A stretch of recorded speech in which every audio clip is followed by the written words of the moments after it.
একটি কথা বলি, গত এক সপ্তাহে আমি কেন্দ্রে ছিলাম। প্রিয় নেতা আসলাম চৌধুরীকে সিগন্যাল দিয়েছে আপনি চূড়ান্ত তালিকার জন্য প্রস্তুত থাকেন।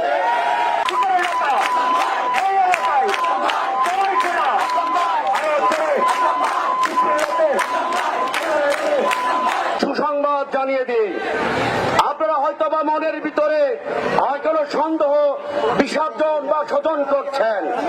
আমরা জানি এই সীতাকুণ্ডের মাটিতে, আকবর শাহর মাটিতে জননেতা আসলাম চৌধুরী 17 বছর আগে থেকে উনি জমিনে অর্থাৎ মাঠে ধান রোপণ করেছে। একটি ষড়যন্ত্রকারী মহল আসলাম চৌধুরীর বিজয়কে ধরে রাখার জন্য ষড়যন্ত্রমূলক চেষ্টা করছে।